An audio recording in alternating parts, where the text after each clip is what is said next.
Motorcycles of today are the true marvels of engineering. A basic model of inner parts of a typical motorcycle is shown here. In this video, we will explain the basic function of each of these parts in a motorcycle. Let's begin from how a motorcycle engine starts. All motorcycles have either a kickstarter or a self-starter or both. A kickstarter mechanism is simple yet interesting. As the kickstarter lever is descended, a helical spline forces the gear to slide and engage with a freewheeling gear on the main shaft.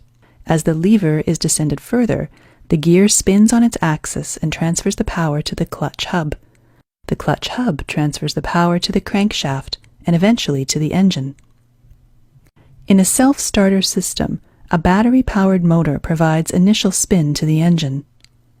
Once the engine is started, the starter motor has to be disengaged from the crankshaft to prevent damage due to excessive speed. This is achieved by using a one-way clutch. The model shown here is of a roller-type one-way clutch.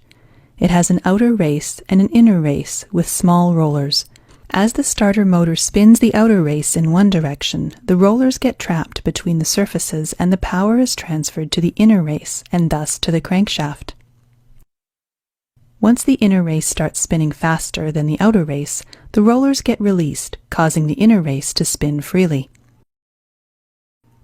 Like every four-stroke gasoline engine, motorcycle engines require a source of ignition to ignite the air-fuel mixture for power strokes.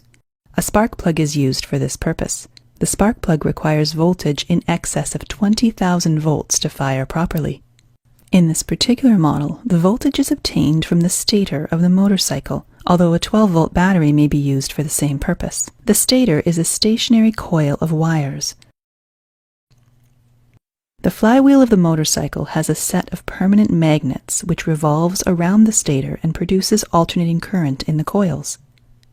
Each output from the stator has different purposes, as shown here.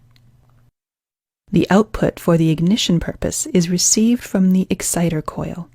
This coil has a denser winding of thinner wire than the other coils to produce higher voltage for the ignition.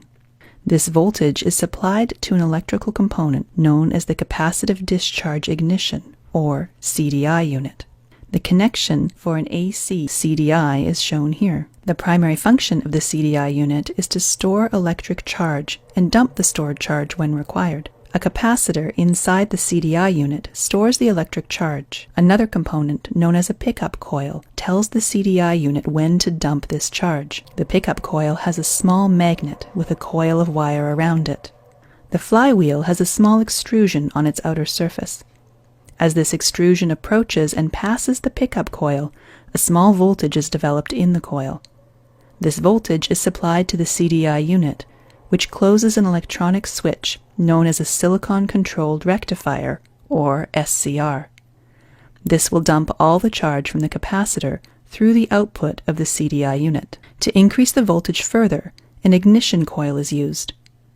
The ignition coil is a step-up transformer which increases voltage up to 200 times the input voltage, which is sufficient to fire the spark plug.